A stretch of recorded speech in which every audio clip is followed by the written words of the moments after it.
Здравствуйте, дорогие телезрители! В эфире программа «Беседы у камина». Проснулись ли вы сегодня с намерением изменить мир? Такой вопрос каждое утро задают ученикам в японских школах. На такой вопрос каждое утро ищут ответы миллионы японских учеников.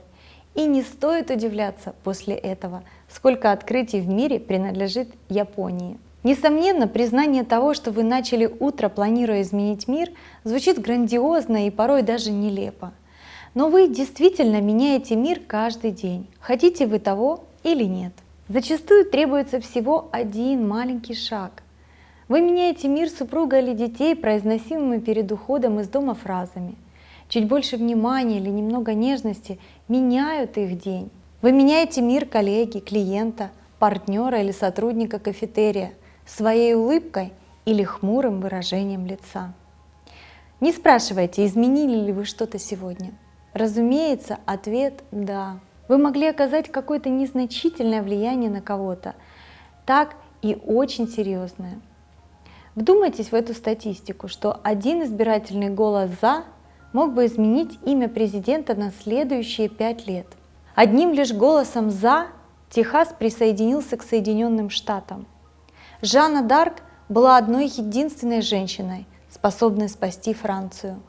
Мартин Лютер был простым человеком, но прибив свои 95 тезисов к дверям Виттенбургской церкви, он изменил курс истории всей Европы. Один лишь человек по имени Александр Солженицын всего только с одним пером в руке восстал против всей Советской империи, которая не знала, что с ним делать. Каждый из нас что-то ежедневно меняет. Вопрос в том, какого рода эти изменения.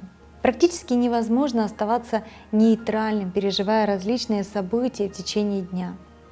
Если вы внимательно относитесь к окружающим, вежливо, уважительно обращаетесь с ними, это приводит к позитивным изменениям. И наоборот, пренебрежение, критика становится причиной негативных изменений. Если вы хотите что-то менять вокруг себя, воспользуйтесь всего лишь 3 правилами. Замечайте в течение дня все, что вы изменили. Если это не обстоятельства, а люди, вдвойне старайтесь что-то изменить. Клиентам покажите свое лучшее отношение, семье дополнительную заботу, а незнакомцам приятный сюрприз. К примеру, оплатите чей-то кофе или чай и угостите конфетами. Эти маленькие, незначительные для вас поступки изменят мир других людей кардинальным образом. А следовательно, бумеранг добра заработает и вернется к вам. И последнее. Задумывайтесь над тем, как изменить жизнь вокруг. Зачастую наша жизнь настолько суматошна и полна стресса, что у нас не хватает времени на размышления. Поэтому нам стоит специально выделять для этого время. Попрактикуйтесь в течение 21 дня не ложиться спать, пока не найдете хоть одно, но маленькое изменение, которое вы совершили в дне. Вы увидите, как с каждым днем ваш список будет увеличиваться, а мир вокруг меняться к лучшему. Я желаю вам удачи на этом пути. Будьте счастливы сегодня и всегда.